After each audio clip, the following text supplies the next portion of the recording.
अस्सलाम वालेकुम दोस्तों, मैं Mohammad Haris YouTube channel Haris Khan vlog के नाल फेसबुक पेज ते इंशाल्लाह उम्मीद रखे सारे दोस्त खैर खैरियत नाल। सब तो पहले तो तुसा ये वीडियो देखो ना, इसके बाद गल करने हैं। मैं गया ही इस्लामाबाद वेलो मगरों आया बाबा मेरा वा सादा दा बंदा ते वेलो मगरों बदमाशी करके गए बंदे आए आ इंटरव्यू लेके गए आ गलत और कोई मसला नहीं तानू पता ना चाहिए उठने अपनी मेहनत दे सिर ते अपनी मेहनत दे सिर ते रंग मेरा निक्का भरा भी पीछे खलोता जे अब्बा मेरा खलोता जे अब्बा गलत करके गए ना जो भी करके गए आ चलो ठीक है जो करके भी ठीक करके हाँ और कोई सानू टेंशन नहीं अपनी मेहनत दे सिर ते उठे आ बाकी वेलो हर बंदे ना वीडियो बनाई दी जेड़ा बंदा साडे कोल हुंदा ना हर बंदे ना वीडियो बनाई दी है सानू कोई टेंशन नहीं हाँ अपने दम ते बने आ तो जिमें तो आपको पता है तमाम दोस्तों को कि फैसल कंबोई बहुत मशहूर टिकटॉकर है। तो यूट्यूब ते वायरल है, टिकटॉक ते वायरल है, ते इंस्टाग्राम ते हर शे ते वायरल होते।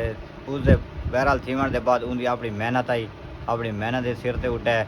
तो वो कुछ दोस्तों ना बैर गए सैर तफरीक ते थोड़े दिनों वास्ते। उसके बाद ना कुछ इंटरव्यू घिनण वाले उनके प्यू के कोल आए कि वाकया क्या फैसल असां ते कोल स्पेशल आ गया इंटरव्यू घिनण कि तू साकू इस गड्डी का किराया दे, खर्चा दे।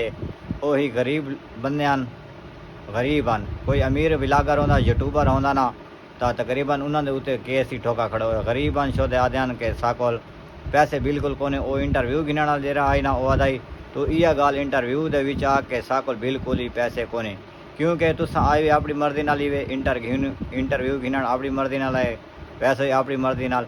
क्योंकि जिस टाइम इंसान को कुछ शोहरत मिलती है ना तो यूट्यूब की दुनिया ते फेसबुक ते तो सारी दुनिया उनके पिछू आ वेंदे। तुसां एक अपनी चंद व्यूज़ की खातिर, चंद अपने फेम की खातिर तुसां उनके वालिद साहब को आए को परेशान किया ने गरीब लोगन।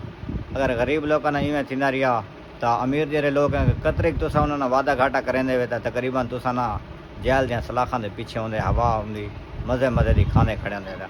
तो फैसल कंबो को बिल्कुल इंसाफ मिला वने क्योंकि गरीब इंसान है। बाकी लव यू थी गया अल्लाह।